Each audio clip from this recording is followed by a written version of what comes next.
lovely breeze off the ocean we're getting this morning. Yes. Now, Sean Joseph is due home any moment now, and I forgot to pick up bread from the market. And you know, if Sean doesn't have some bread with his supper, ooh, he can be mighty ornery. Well, would you mind stopping by for me if you go? I'd be much obliged. Thank you, Baggy.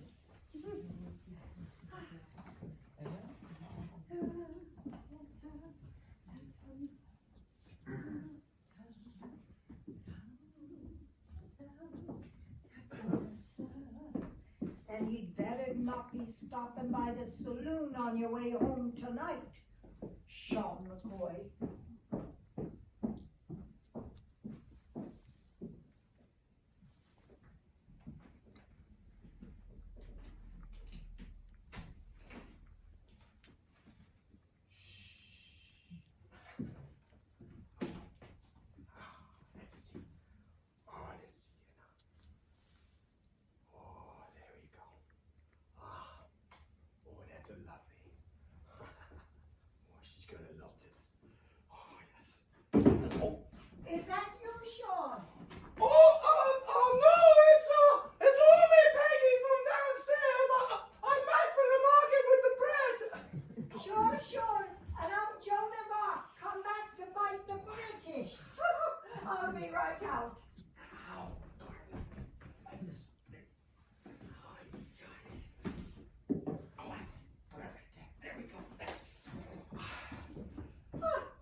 Home at a decent hour for a change. You're looking mighty pretty tonight, Bridgette McCoy. Oh, the loveliest bride in all of Rockaway. Oh, cut your malarkey. After almost 10 years of marriage, you don't think I know when you're trying to butter me up. What is it then? The boys from the station having another card game over at O'Malley's saloon, where you'll not be going tonight, Sean McCoy. Oh, Bridgette, but I won nearly $3 the last time I played. Well, I don't care if you won 300. You're staying home with your wife tonight. After all, you spent all day keeping the neighborhood safe from all the woodlands. I would think you'd be glad to stay home and rest. Now, 4 nights a week for 10 years, down at the saloon, playing cards is more than any wife should have to take. Oh, and after all that time, all you'll ever do is break even. Well, at least I'm not losing. Oh, well, thank the lucky stars for that. But if it's not poker games you're wasting your money on, it's the Irish sweepstake tickets. Always the Irish sweepstakes. As if you had a chance on God's green earth of ever winning. And here I am, taking in the laundry and keeping the house for the owners of this mansion, just so we can live in this beautiful old apartment. You know, my father was against this marriage. No wedding ring, living in someone else's house, and you always looking to run from me. But it's only a few hours. Sean? All right.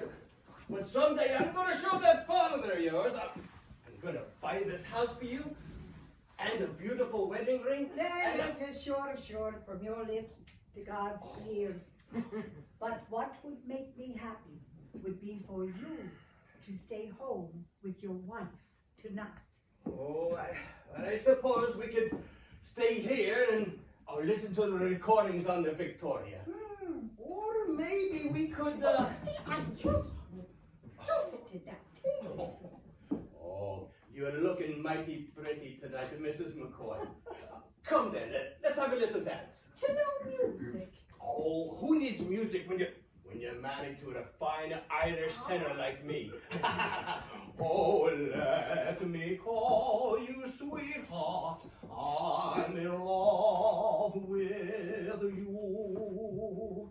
Let me hear you whisper that you love me too. Keep the love light glowing in your eyes.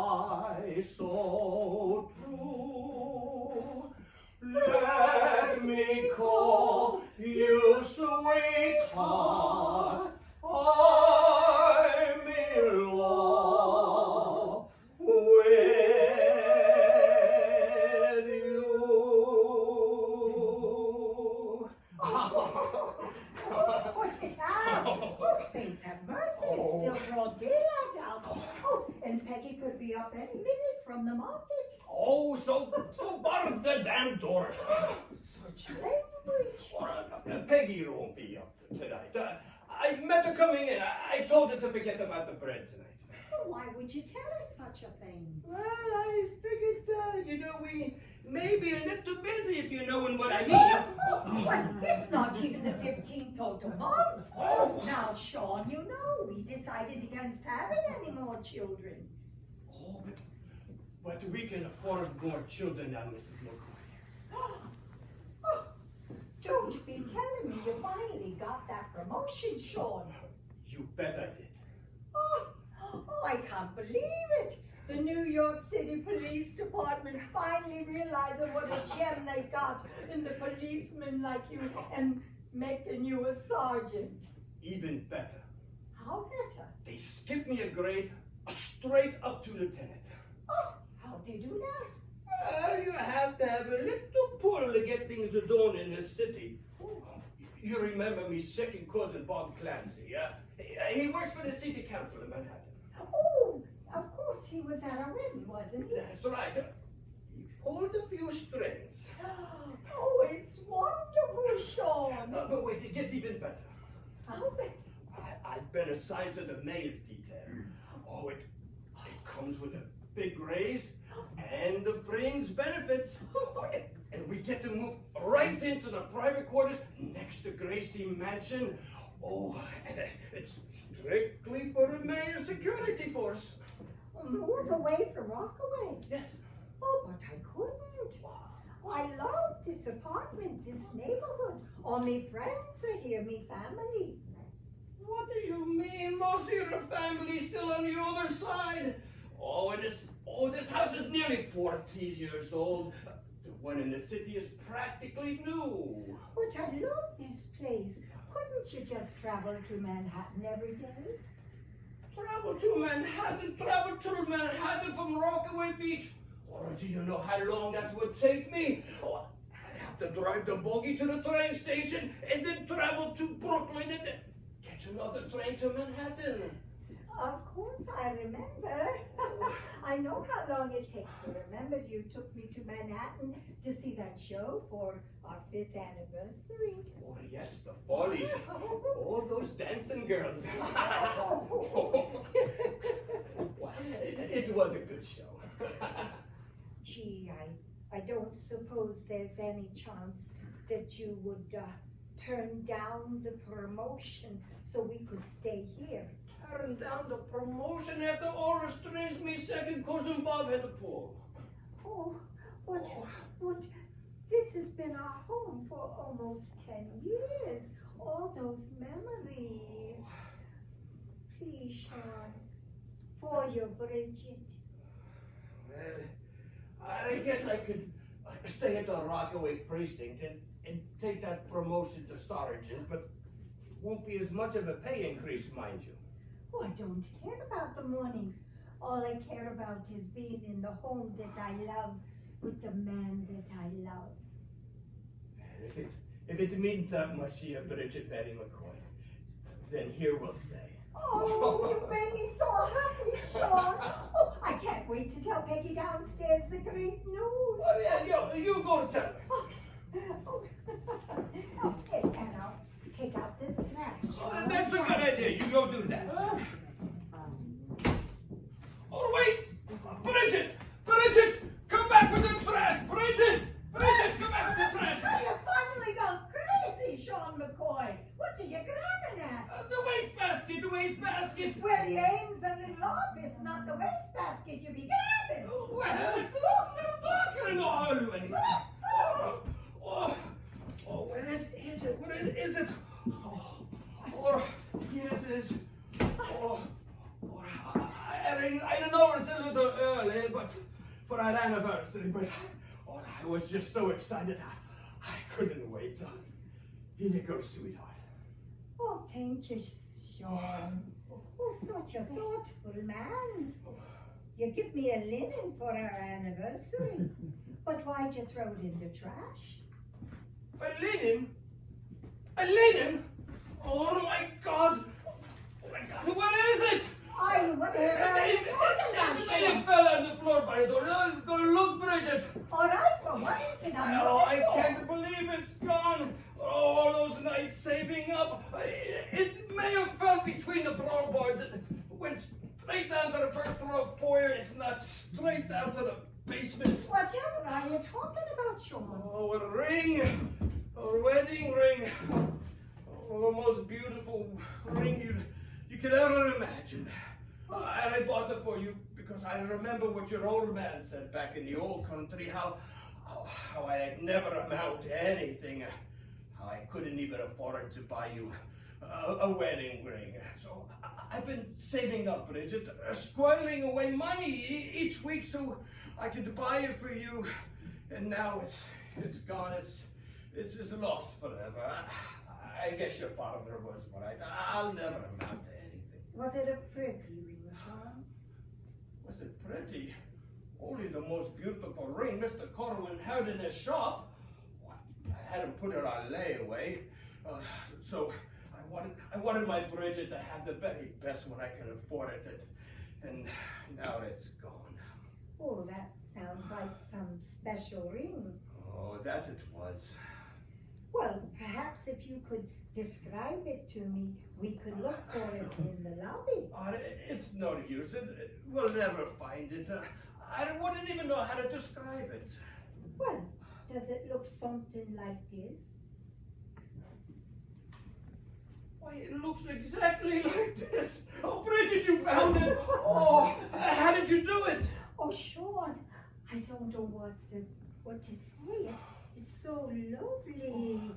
Oh, but how'd you get the money? Promise you won't get mad if I tell you. Oh, of course not. I told you a little white lie. Really? I wasn't playing cards all those nights down at O'Malley's saloon. Oh, well, what were you doing? Oh, I was bartending to make extra money so I could buy you this ring. Oh, I see. Well, now, I must confess something. Why, and what's that? I knew about it the whole time. The whole 10 years. You don't think Peggy's husband ever has a drink down at O'Malley's saloon? Peggy's husband? That no-good Irish pug? I swear you to secrecy! Oh. Oh, come on now, Sean. You don't think there's any secret that a husband can keep from his wife now, do you? Well, I sort of thought that you might have known. I mean, after all, what wife allows her husband to go out gambling 4 nights a week? Well, if he was a gambler that made a lot of money. But you never asked about the money. You're my husband. I love you. I trust you. You work hard, you keep a roof over our heads. Well, I knew you'd put the money to good use. Oh, I married a smart one, the Bridgette McCoy. Oh, you certainly did. Now here, place it on me finger. Oh, yes. Oh. Oh. And would you make me a promise? Oh, anything, Sean. Could you try to keep that in the family? I mean, after I've gone to my reward and all, unless you're really hard up for the money or something. Oh, well, first of all, you're not going anywhere for a long, long time, Sean Joseph Michael McCoy. And secondly, I will never sell this ring or let it out of the family, even if I have to take in laundry or bartend myself. Now, come with me. Let's sit on the couch and you read me the paper like we did when we were first married. All right. Well, you mean the Irish comics? No, Sean, not the obituaries, the funny papers. Well, maybe we could have a little first. Maybe we could, No, right here in the living room, in front of the angel. Give me that. And no peeking, Gabriel. Oh, Sean. Oh, my Bridgette. Oh, I love you, I Bridgette. love you too, Sean.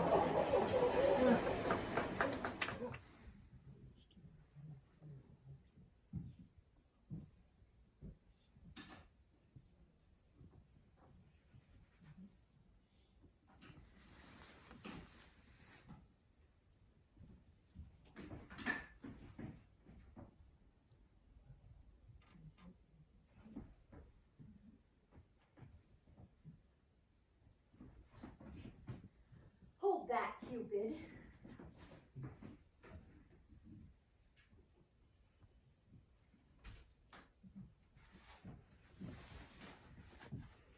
Hey, sexy, you wanna fool around? Well, my husband might object. Oh, wait. You are my husband. Forget it. Yeah, so how's the painting coming?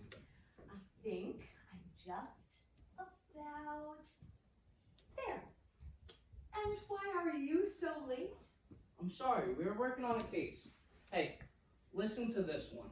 A customer walks into the local barber shop and gets into an argument with another man. Now, the guy pushes him into a chair, and I have to prosecute the man for second-degree assault. I mean, I've been in worse bar fights in my day, and we never went to the courts. We settled it the old-fashioned way. You took your lumps and went on about your business. You tie the courts up with this trivial stuff like trying to push a guy into a chair, you'll never be able to adjudicate the serious crimes. I guess until you get more experience, they start you out with the smaller stuff?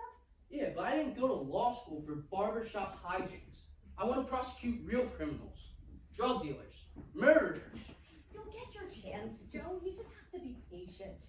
One day, the newspaper headline is going to read, Joe McCoy, Attorney General of New York, puts away top honcho of organized crime at the same time uncovering local scandal and corrupt price-fixing scheme. Wow, you've been watching those late-night B-movies again. But the problem is I don't have patience. I know. You're a loose cannon sometimes, but we can work on that. Work on it? I knew it. Married only 6 months and she's already trying to change me. Matty McCoy, artist, musician, actress, and construction engineer. Construction engineer? Trying to rebuild her husband. I wouldn't dream of it. Besides, it's in your genetic makeup. Let's see, your grandfather was a sergeant, your father was a commissioner, and you're an up-and-coming prosecutor. You know what that means? Our son has to be mayor. Why not governor? Why not? Now, remember the game plan? Stick to my wavelength, and soon we'll move out of this turn-of-a-century relic of an apartment and move into one of those new developments on Long Island. Leave Neponset? But why? Neponset, we're getting pretty fancy, aren't we? You can call it Paris, France. It's still next to Rockaway Beach.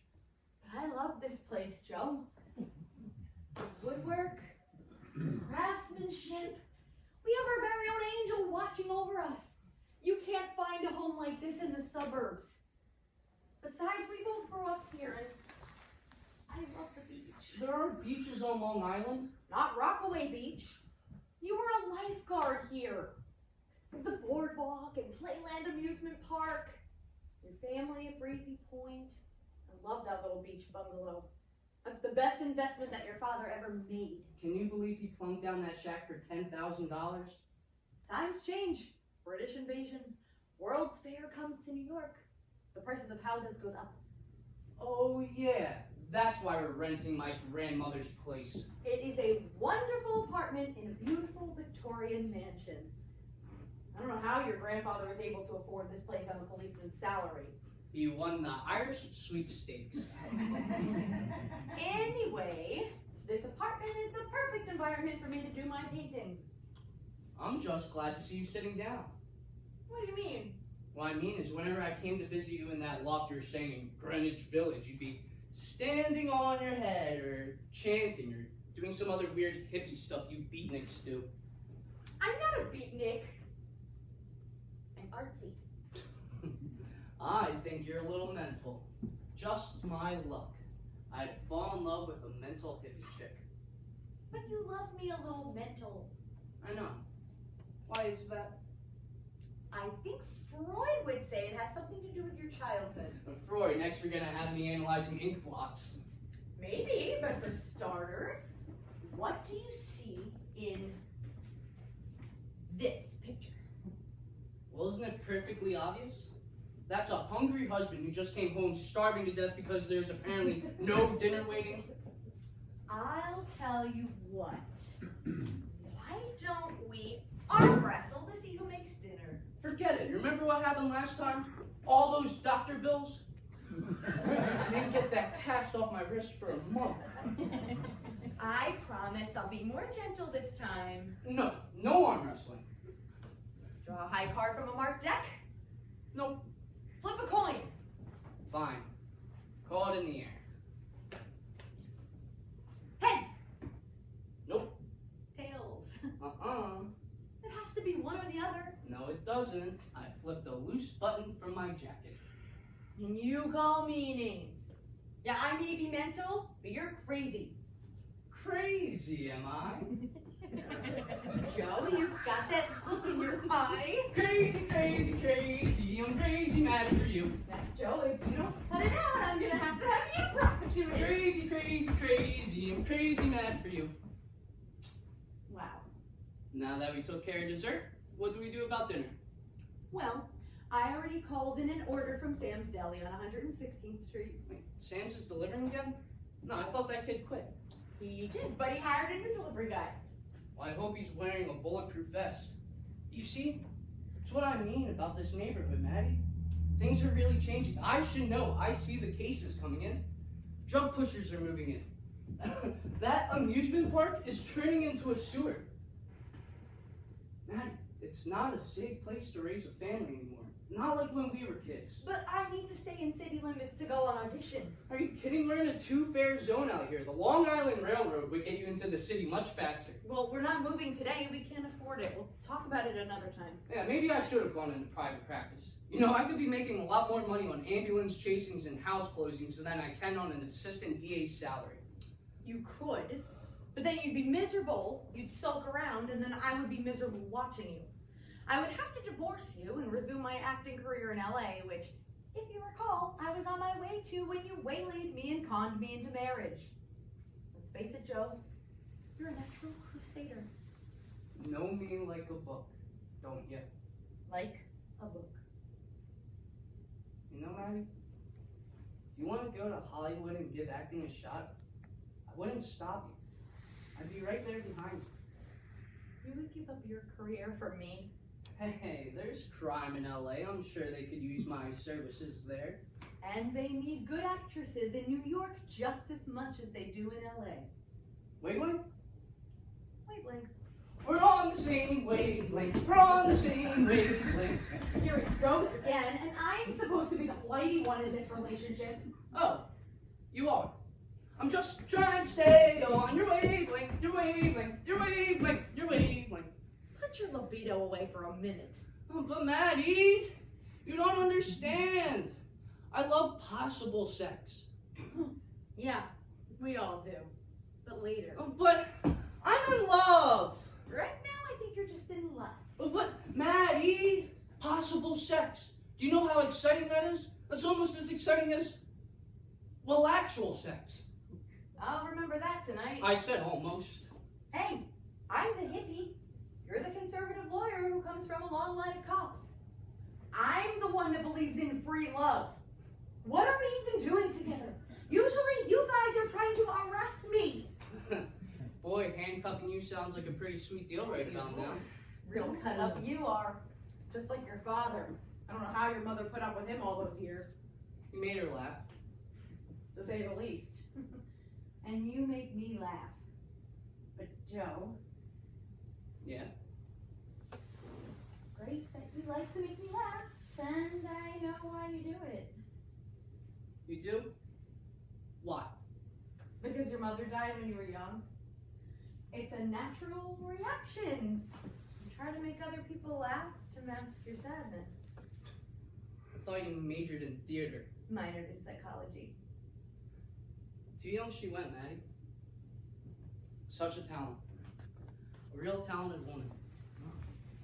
Just like you. Remember how she used to sing in church when we were kids? She had such a lovely voice, Joe. You remind me of her a little, Matty. I know, Joe. You know what my dad told me right after she died? I mean, here I am, this 8-year-old kid whose mother just dies in a car accident. And he told me that Mom sang so beautifully that God needed her in heaven to sing with the angels. It's funny what you tell a kid. I think your dad was right, Joe. speaking of which, we were invited to your dad's house for a barbecue. Barbecue? All those bratty nieces and nephews running around? Yeah, and you know they're going to ask us when we're gonna start having a few of our own. How many? I mean, we're Irish Catholic. Do we really have a choice? Yeah, but we're broke. We can't afford a lot of kids. What do we do? Well, you know what they say. Abstinence makes the heart grow fonder. Forget that. I've got a better idea. What's that? I've got rhythm. I've got rhythm. Who could ask for anything more? The rhythm method, really? Do you know what they call people who use the rhythm method? No. What? Parents. Ask any good Catholic family with 12 kids. I guess we could afford one child, so we better get started. If you need something to do, you can help me run lines after dinner. I have an audition early for a commercial tomorrow. You know, if you hit it big in commercials, we could really afford a lot of kids. What's the commercial for? Some new toy? Rock'em Sock'em Robots! I'm the mother who has to come and call all the preoccupied boys to the dinner table. Wow. Matty McCoy, queen of the New York commercial market. First, robots. Then laundry detergent can green giant vegetables be far behind. Hey, don't make fun. We need the money. Yeah, but I'd much rather see you acting gratis on stage in an off Broadway production. It's what you love. It's what you're meant to do. What I love is standing right in front of me. And why I love him is because he's so supportive. Thank you. I'll make time for acting and painting and all the artsy stuff. You worry about keeping the neighborhood crime-free, and I will worry about satisfying the cultural needs of America. Okay, but under one condition. What's that? I don't starve to death before either of us make it big. I mean, I know you artists are used to not eating. I wonder what's keeping that order. Do you want to just go pick it up? No, give him a few more minutes. He's probably on his way. You don't mind if I listen to the ball game while we wait? Oh, not the Yankees again. You grew up in Queens. Shouldn't you be a Mets fan? Those upstarts trying to replace the Dodgers, laughing stock of the National League. It'll be 20 years before they win the pennant. I don't know. Like the song says, they've got a lot of heart. But what they don't have is history. Ruth, Gary, DiMaggio, and now Mantle. Just listen to the game already. So, who are they playing? Cleveland. Why don't we go to a game sometime? You want to go see the Yanks? My dad took me to a game once when I was a kid. And you liked it? Yeah, I liked it. Cool. Okay. Who do you want to see them play? Well, isn't Boston their arch rival? Yeah, but you can't get decent seats for the Red Sox. They usually sell quick. You want to schlep all the way to the Bronx to sit in the bleachers? Well, I wouldn't mind as long as I was schlepping with you. Besides, we wouldn't be sitting in the bleachers. What do you mean? Just a little connection that I have at the house that Ruth built. You got me Yankee tickets? Yankees versus Red Sox. Field level box seats, 5 rows behind home plate. What? The mayor can't even get seats that close. No, but a theatrical producer I know can. What? Where? Let me see. Oh, relax. The tickets are in the mail as we speak. Gee, you're the best. That's right. You do my laundry. You bet. You get me Yankee tickets. Don't forget it. And you cook dinner. Well, you don't cook dinner, but 2 out of 3 ain't bad. And me, I come home with nothing. Nada. Zilch. Hey, just because I get you something doesn't Mean that I have to get you anything except that there's something on my person at this very moment. I was waiting for our anniversary, but since we're both in such a giving mood today. What is it? Let me see. Ooh, we gotta find it. Where is it? I told you, on my body somewhere. Oh, so I have to give you the old pat down, do I? The old search routine? Oh, baby. All right, turn around up against the table. We're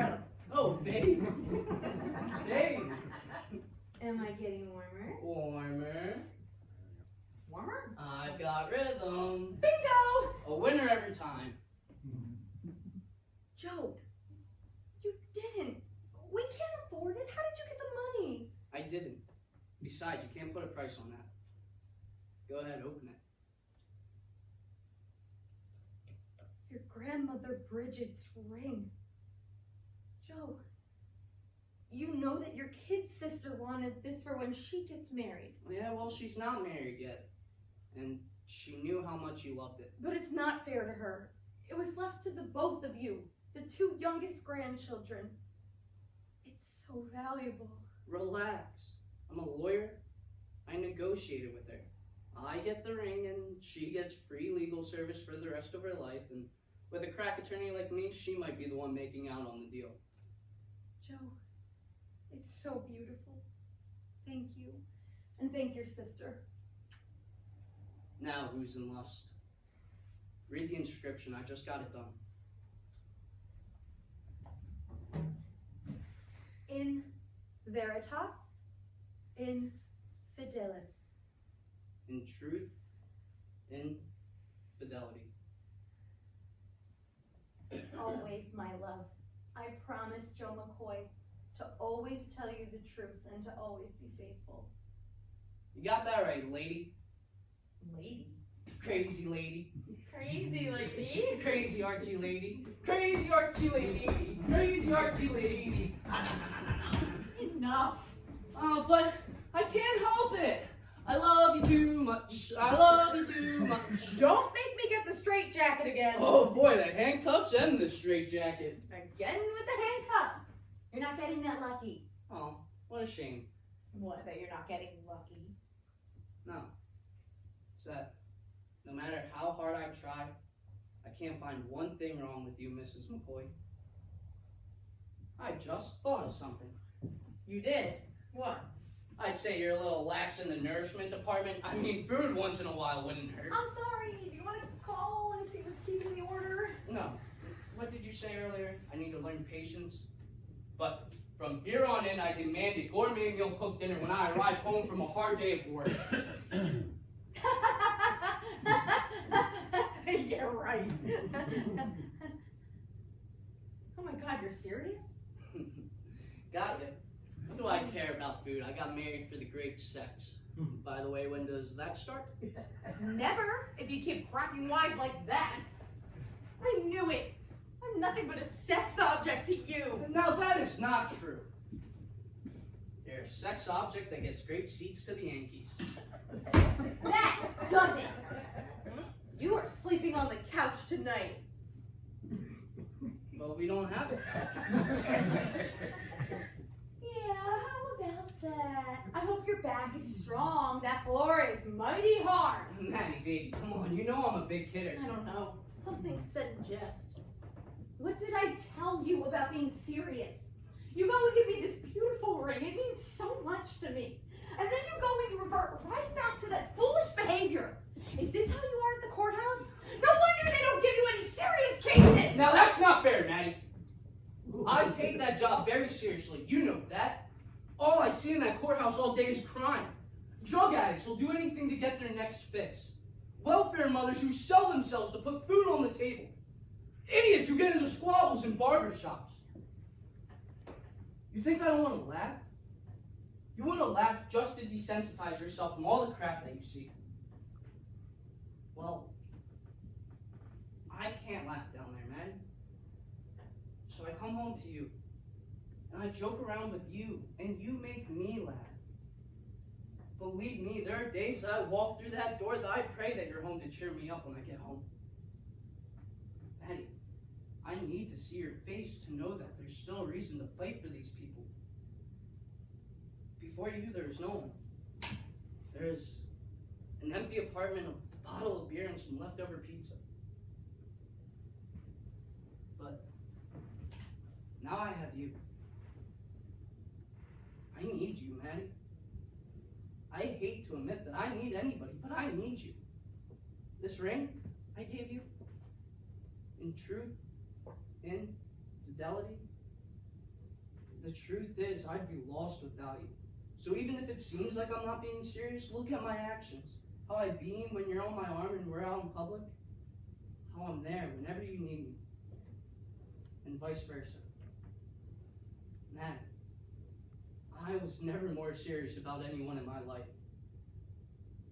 Same wavelength, Joe? Oh, same wavelength, Matty. I'm sorry, Joe. I'm sorry too. No, I'm more sorry. No, I'm more sorry. Who is it? Simonelli. Well, let them decide who's more sorry. Hey, you. Who's more sorry, me or her? How should I know? You haven't tasted the food yet. Oh, great. We've got a stand-up delivery guy. Look, I got a few more deliveries to make, so if you don't mind, Yeah, sure. What do we owe you? $6.85. 5, 6, 7. Oh, give a nice tip, Joe. Okay. Marry someone who can cook. Joe, there you go again. Wavelength. I'm afraid I need a bigger tip than that. Give me your wallet. You're robbing us? Business is slow. Listen, you picked the wrong person to rob. I'm an officer of the court. Put down that gun. We can talk about this. Be careful, Joe. Stand back, Matty. I'll handle this. Stay right where you are, lady. Look, I don't want to hurt nobody, mister. I'm in a bad way here. I need money now. What? You need a fix or something? What are you on? I can get you help. Get you into a treatment program. Give me the damn wallet. What's your name? Never mind my name. I'm gonna call Sam's Deli and find out anyway after you leave here. It's Frankie. Frankie, this isn't the answer. You have a family? You have a mother? I'm a prosecutor. Have you ever been arrested? It's not a nice place for anybody. Think of what she'll do when you're sitting in jail. Give me the gun, Frankie. Don't try to confuse me. I need that money. I'll shoot him, lady, I swear it. For God's sakes, Joe, just give him the wallet. He's There- desperate. There's $50 in there. Now leave us alone. What about jewelry? I haven't any. Let me see your hand, lady. Let me see your hand.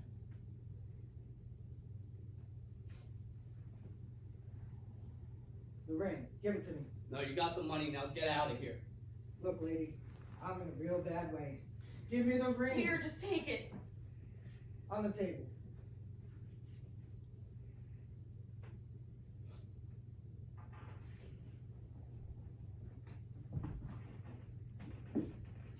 Where's the rest of the jewelry? She told you there isn't any more. Where's the bedroom? It's through here.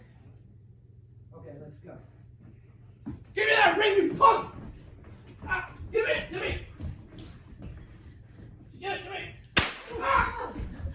Joe! Oh my God, Joe! I didn't mean, lady, I swear. He grabbed the gun. It went off. The ring, Matty, the ring. Never mind the ring, Joe. Hang on. Hello, operator? My husband's been shot. I need an ambulance. 925 Beach Channel Drive. And hurry! Can you hear them, Matty? Here, Joe. The angels, Matty. I hear them singing. Hang on, Joe. Help is on the way. I love you, Matty. I love you too. No, please don't leave me. Damn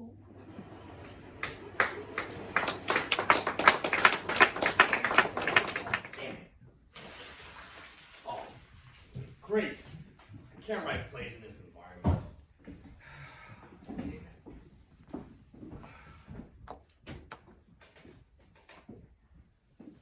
Hey, Betty. Hey, it's me. Hey, what are you up to?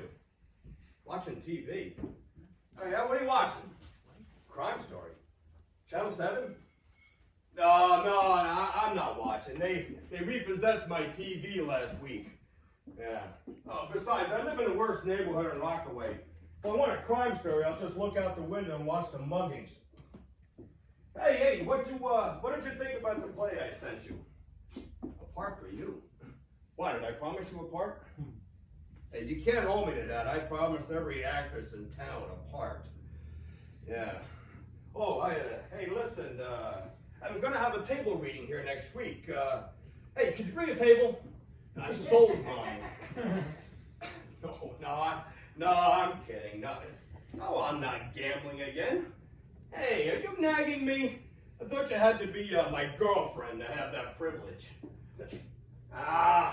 Hey, could you bring a flashlight too? Yeah, it's the damn lights again. I think it's faulty wiring. No, hey, no, I can't come out tomorrow. I'm down to $7 to my name until payday, and I'm down to my last box of macaroni and cheese. Oh, hey, someone's at the door. I gotta go. Who is it? It's Karen, Paul. Yeah, it's a soon-to-be ex-wife. I thought this was gonna be a quiet day. Hey, I'll talk to you later if they don't disconnect my phone. All right. It's open. This is where you're living? It's a terrible neighborhood. And you leave your door open like that? You could get robbed. Robbed? Well, look at this place. What are they gonna take? Burglars come here and leave me stuff because they feel sorry for me. Always with the sarcasm, huh, Paul? And you're 2 flights up. Do you even have air conditioning? It's cheap. The window's open, and they're not making any more land here near the ocean at Rockaway. I take long walks on the beach. It sometimes gives me inspiration. I'd expect nothing less from a dreamer like you.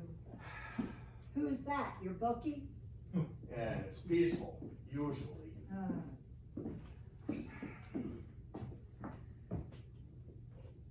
There's no screen in this window. The flies could come right in. Great. Maybe I could charge them rent. Here are the papers on my lawyer.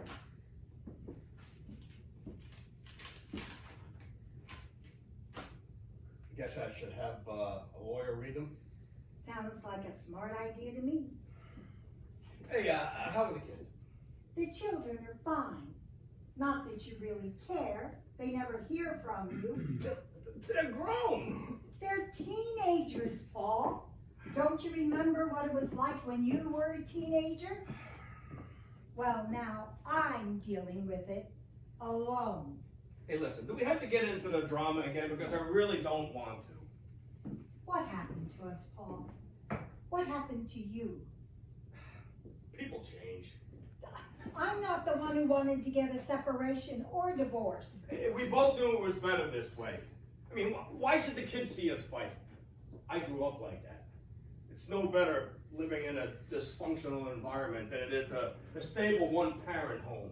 Really? And who appointed you the expert on child rearing? What do you know about it? So what am I supposed to tell them, Paul? What do I tell your children when they ask me why you left? Give it a rest, Karen. Let's not rehash this. I don't want to get into the blaming again. The trouble is you never knew what you wanted. You didn't want to be a husband or a father, that's for sure. Big playwright, big novelist, big delusional dreamer. Hey, you knew what I did when you met me. You remember when you thought I was charming and creative? Yeah, well, I thought you'd outgrow it. I thought when you started to have a family, you'd prioritize. Oh, but not you. A hit novel makes a lot of money. You had a good, steady job at the bank, a vice president. All title, no money. We've been over this 1,000 times. It wasn't just that. You had no interest in the kids. You just lock yourself up in your office after work and write until bedtime. You ignored the kids. I played with the kids. You ignored them. You wouldn't even play catch with your own son. Why? Why, damn you? I don't know. Because my father never played catch with me? Because I knew you wanted me to? And I resented your controlling nature? Well, you learn a lot of things when you've been in therapy twice a week for 3 years. Why the hell did you ever get married? How the hell does anybody get married? They're conditioned by society. They're codependent. Somebody tells them how great they are and they buy into it. So you gave up a promising career and a family for what? All I wanted was a husband. Why did you have to be the guy to write the plays and the books? Because I can. Because somebody has to. Oh, if you hadn't noticed, my plays are pretty good. People like them. I've had 2 published. Good. The kids need the money for college. That about sums it up, doesn't it? It's all about the cash. Hey, why didn't you marry Johnny the plumber if you wanted money? He's sitting on piles of cash from that business, and he chased you for years. Oh, don't think that thought hasn't crossed my mind. Oh, and I'll tell you why. Yeah, because he couldn't make you laugh the way I could. He wouldn't take you out dancing or to the theater. He wouldn't know Shakespeare from the Three Stooges. Well, I make plenty of people laugh now when they come and see my plays. Sometimes I even make them cry. Bravo! Get over yourself. It was always about you, Paul, wasn't it? Always was. You had to be the center of the universe. And when the children came along, you just couldn't stand that they got all my attention. Poor baby. It's called being a parent. It's called being responsible. It's called being a grown-up. Why? Well, why should I? Maybe I get enough gratification out of writing. Well, maybe you should have thought of that before you got married. Maybe you should have. I mean, what the hell was your motivation anyway? To please your parents? Because all your friends were getting married? Oh, hey, I don't blame you. It's the fairy tale mindset of every woman in America. You know, find a good husband, get a house out in the suburbs, have a few kids, and live like a drone for the rest of your life. Oh, hey, don't worry. Hey, if things don't work out, you know, you'll still get the house and the alimony and the child support. I mean, where the hell do you women get this sense of entitlement anyway, goddammit? Screw you. You married me. No one put a gun to your head. If you wanted out, you should have said something. The way you rushed that engagement? Oh, really? Well, you didn't mind all the sex now, did you? If you wanted to call it off, you could have, but no, you didn't, because you didn't want Mr. Nice Guy Paul to turn into the bad guy. So you went through with it. And when the going got tough, you bailed out.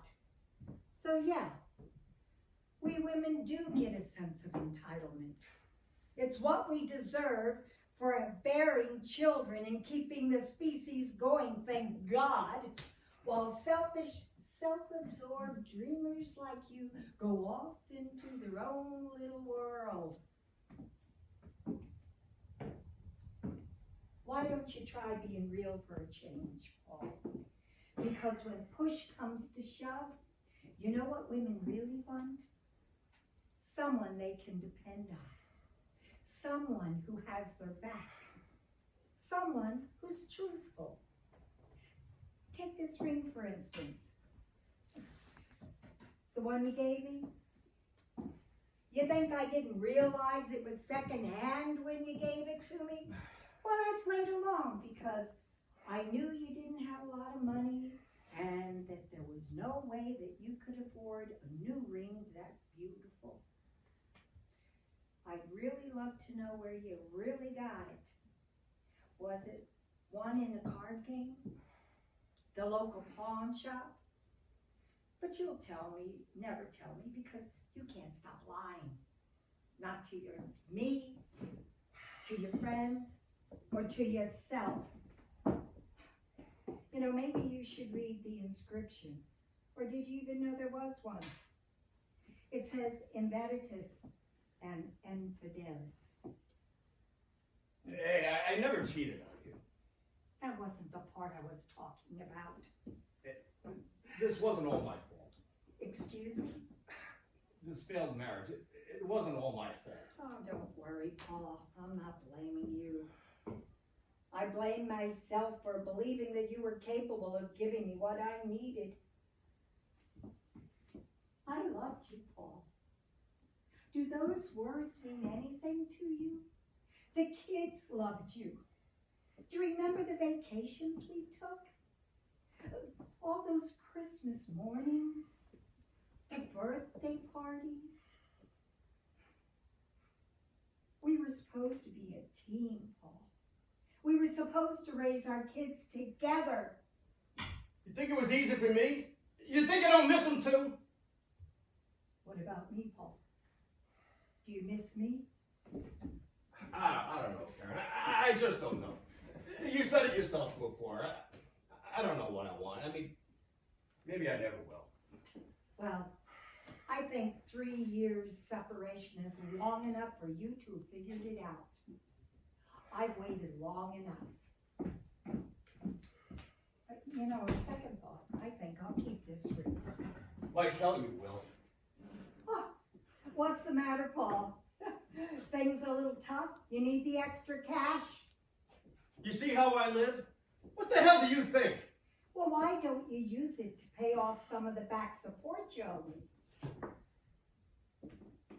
Here's how much I need the goddamn money. Oh, that was just brilliant, Paul.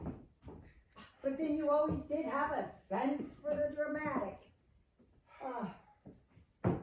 One wedding ring down the drain. Some gardener or bum will probably end up with it. I'll go down and look for it. Oh, don't bother. Why not? Because that ring means nothing now. Oh, it did. It used to stand for love and commitment. But now that's gone. Just like that wedding ring. Gone. Out the window. So, what now, Paul? You gonna get rid of me after 12 years together? Yeah, you think that you can just throw me away like that? Those 12 years were real. People were affected. So what now? You're gonna go and get yourself a little trophy wife? You think you can do better than me? Hey, how am I gonna do that? Oh, I just love that expression. Oh, you think you could do better? Well, what the hell makes one person better than another? People don't do better, they do different. Oh, you really are insane. Of course I'm insane, I'm a writer. We're all insane. In fact, I prefer the term colorful. You are so self-indulgent that there is no woman that's going to be able to give you enough attention. You're going to be alone for the rest of your life. Maybe I choose to be alone. There's a certain amount of dignity in it. Well, I'm not going to be alone. I have the kids. They're the best gift I've ever been given. At least you did that for me. Huh. You know, I kind of feel sorry for you, Paul. You're so pathetic. I'd rather be pathetic than desperate. Oh, so now I'm desperate? Oh, don't worry, Paul. I got plenty of guys chasing me. Guys who appreciate me. Guys who can take care of me. Good. I mean, great. Yeah. I mean, you may not believe this, but I think you're a fantastic mother, a fantastic person. Yeah, just a lousy wife, I guess. No, you were a great wife. I was a lousy husband, okay? I admit it. I mean, why does this have to be the worst divorce in the world? I mean, okay, I made a mistake, all right? Is that what you want to hear? What do you want me to do? Move back in with you? Oh, no way, Jose. Oh, get that notion right out of your head. Oh, no, it ain't gonna happen. I'm gonna find somebody who really appreciates me. Good. Great. Find a guy who loves you. Damn straight. You think I don't love you because we're not together? I love you. I just can't live with you. What? You were engaged before you met me. Yeah? Didn't you love your ex-fiance? No, he turned out to be a real jerk. I mean, why was he a jerk? Because things didn't work out between us? You know, you're so good at compartmentalizing. I mean, what is it? A switch goes off in your head, and the guy you loved the day before is suddenly the biggest jerk in the world the next day. Well, that guy hasn't changed. The only thing that's changed is your perception of him. I mean, He's still the same guy he was the day before, except, oh, now he's crossed over that imaginary line in the sand you have in your head. That, oh, this time you've gone too far, bullshit tolerance line. I mean, we've all got one.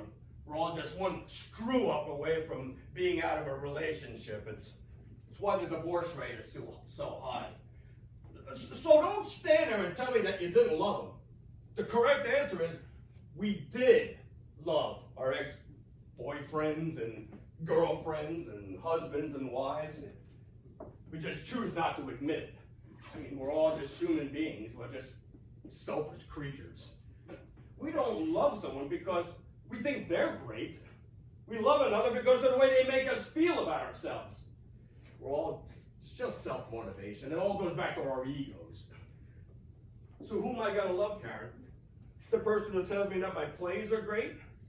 Or the person who tells me I'm a self-indulgent dreamer? And who are you gonna love? The person who tells you that you're a good cook? What a great personality you have? What a knockout you are? Or the guy who tells you that you might need some plastic surgery? Hey, you said it yourself before. You want somebody who's going to pay attention to you.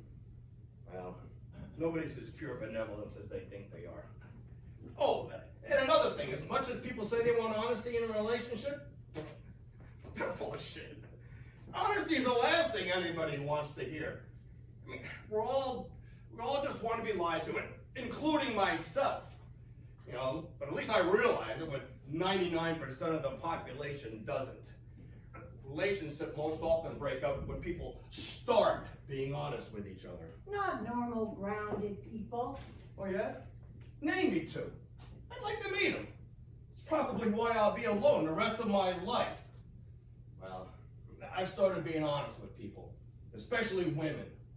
I don't tell them what they want to hear anymore. Oh, and believe me, I know exactly what they want to hear. Oh. Congratulations on finally figuring out life. It must be difficult to have so much self-awareness. People, the world, must be enlightened by you on the subject of relationships. Oh, I gotta go. I've got a date tonight. He's gonna take me out to dinner at a fancy restaurant. He's gonna lie to me. He's gonna tell me how great and sexy I look. And then he's gonna take me dancing. And he's gonna lie to me some more. And then sometime tomorrow, he'll give me a call. And I'm gonna lie to him. I'm gonna tell him how great he was in bed. And we're gonna keep lying to each other and having lots of fun while you sit here alone and ponder the universe. Take care of yourself, Paul. Don't do anything stupid. If not for yourself, then at least for the sake of the kids. Oh, get those papers back to me as soon as you can. Oh, by the way, it's 6:15. What the hell's that supposed to mean? Well, I just thought I'd give you the right time of day.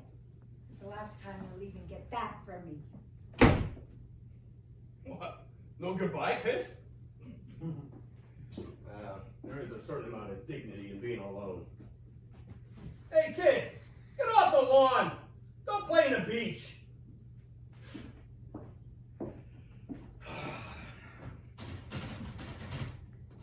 Great. Again? Liz, are you going to be long? I'll be right out. It is your aunt that's coming to visit. Hey, I got a message from John to borrow.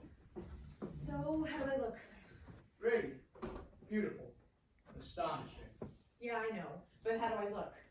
What's the matter with you, Liz? You look stunning. Why are you so tense? It's just that I haven't seen my great aunt Matty in 10 years. Now she's flying out here from California for the wedding. I just want everything to be perfect. No, Bob, you'll ruin my makeup. Who cares? I do.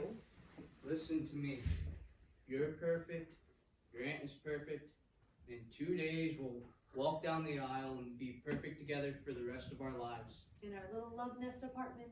In our very upscale neighborhood with our view of the ocean. You know, in the old days, this place didn't even have an elevator, and then went co-op in the 90s. Along with the rest of the neighborhood. Are you sure that we can afford this mortgage? We're not strapping ourselves. Of course. We're both up-and-coming professionals who saved money and waited to get married. Did you know financial problems doom most marriages? Says the investment banker.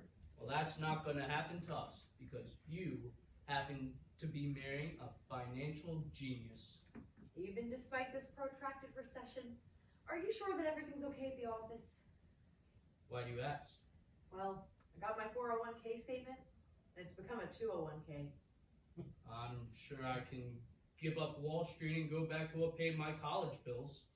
Stand-up comedy. Oh, no you don't. What are you talking about? You love my Elvis selling life insurance routine. Which one is that again? Okay, so the premise is that Elvis didn't obtain cult status until after he died. Before that, he was sort of a cliched rock oldies act with pending tax problems. With that crooked colonel managing him and the way he spent money, you've wound up broke and having to become a life insurance salesman to survive.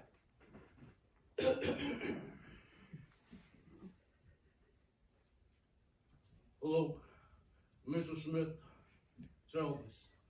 Yeah, that Elvis. You know, you can never have enough life insurance, like I was telling my bass player the other day. Sure, I can hold. Elvis. Oh, honey, is that pain in the ass Elvis asking if you have enough life insurance again? What should I tell him? Oh, Elvis, we have enough life insurance, but can you sing me another chorus of Don't Be Cruel? So, what do you think? Please don't give up your day job. What are you talking about? You knew I would be a success no matter what I did. Finance, fine arts, acting, singing. I think I'm marrying multiple personalities. Focus, Mr. Attention Deficit.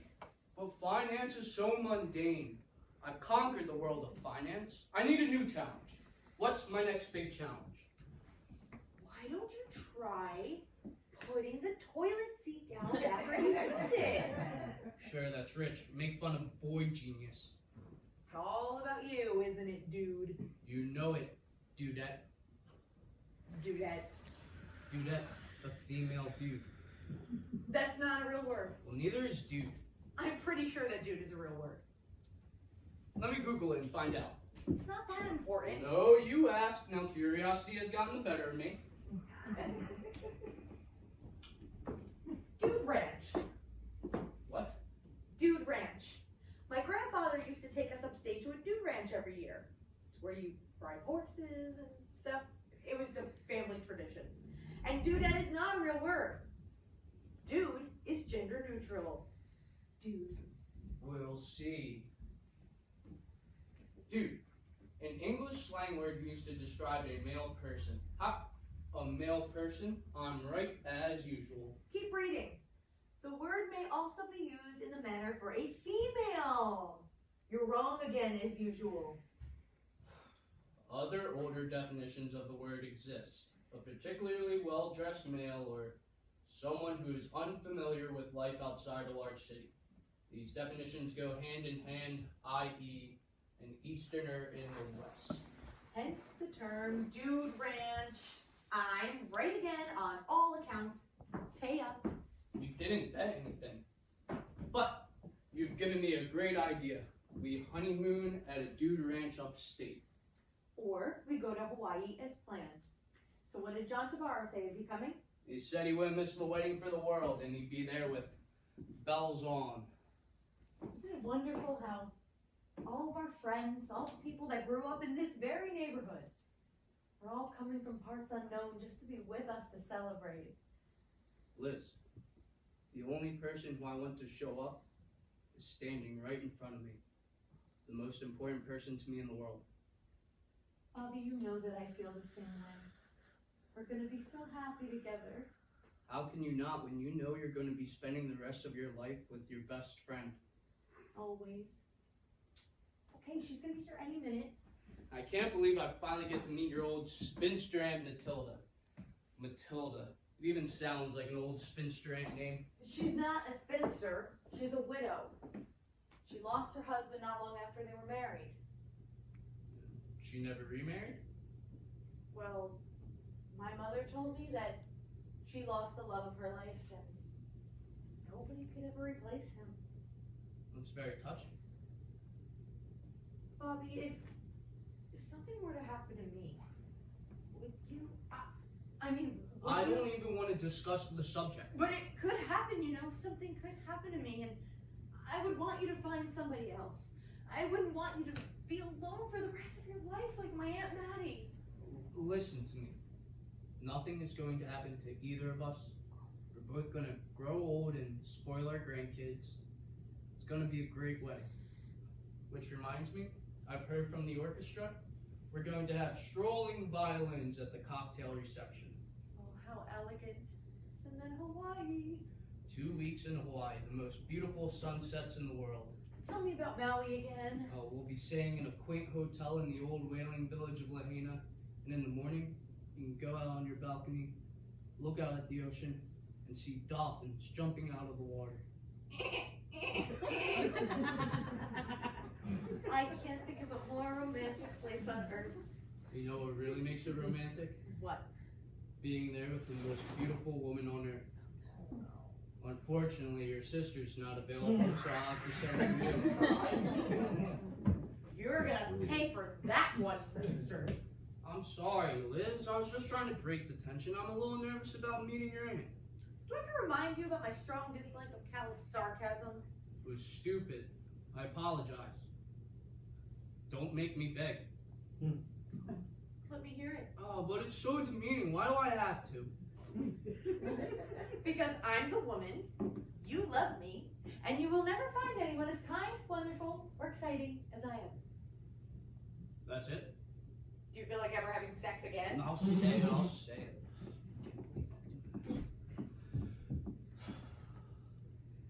I am not George Carlin, Jerry Seinfeld, Dane Cook, or any other form of stand-up comedy.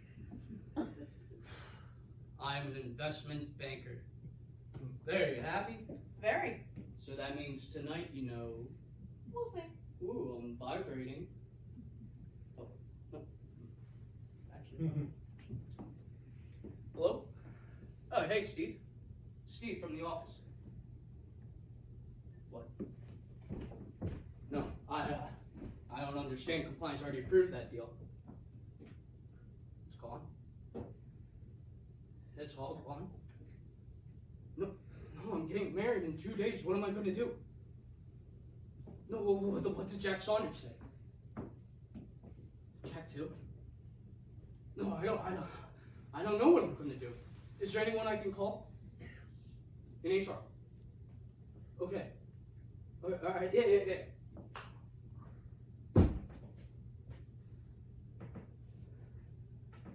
What's the matter, Bobby? It's gone. It's all gone.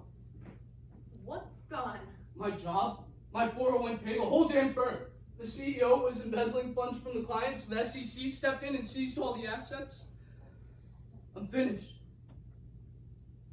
I can't get another job in this economy. We can't get married now. You'll be marrying a failure, a screw up. You're not a failure. After all you've overcome to get where you are, you'll just start over, that's all. We'll start over. Listen to what you're saying. All my money's gone. I can't afford this fancy wedding. I can't afford Hawaii. Forget Hawaii. You have a beautiful ocean and a fantastic sunset just right out that window. You think that I care about money? I care about you. Us. The guy who's always had my back. And I don't care if you do have to go back to stand-up comedy. Flipping burgers, digging ditches, whatever it takes. We'll do it together. The next big challenge, remember? Well, here it is. I don't know. I don't know if I can start from scratch again. Who is this Bobby that I'm talking to? This isn't the Bobby that I know.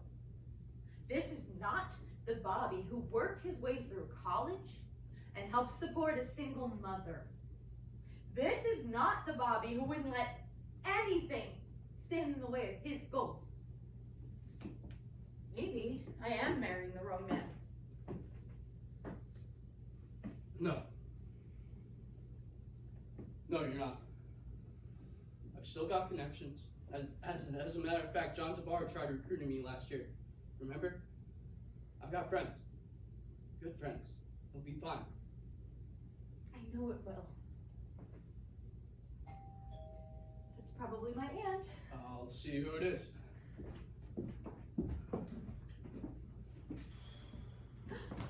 Lizzie, darling. Aunt Matty, hi! Oh, and this must be Bobby. It's a pleasure to finally meet. I've heard so much about you. Look at this place. It's the same as I remember it. Aunt Matty, you know this apartment? Oh, yes. Well, sit down and tell us all about it. I didn't want to mention it. Of course, your mother knew, but I told her not to tell you. I wasn't even sure I could come back here. But now that I have, the memories are just flooding back. Oh, I'm sorry for getting so sentimental. But I don't understand. No, of course you don't, dear. Why, how could you? You see, when I was first married, this is where we lived. You're kidding. This very same apartment? The very same. Of course, it was over 40 years ago. I was 25 years old when Joe was your great uncle, but he died way before you were born. I know. Mom told me about him. What a good man that he was. He was brilliant. He was brilliant and brave. The bravest man I ever knew. But he died tragically. I know. Mom told me that he died young, but she never told me exactly what happened. Oh, listen, why don't we all have a glass of wine? Oh, yes, good idea, Bobby. You probably think I'm a sentimental old fool carrying on this way. No, not at all, Aunt Matty. Liz, why don't you show your aunt your ring? Oh, I'd love to see it. Okay, I'll go get it. So, Bobby, Elizabeth's mother tells me you're a stockbroker. Do you have any tips for me? Well, Aunt Matty, actually, I'm in investment banking. I'm afraid all my tips could be construed as insider information, and I wouldn't rely on any of my tips. Besides, I'm thinking of a new career, a new challenge. Is that right? Well, whatever it takes, dude. You two with the dude, what, does it run in the family? No, but the family's been going upstate to dude ranches for years. I know all about it, Aunt Matty. Here it is, Aunt Matty.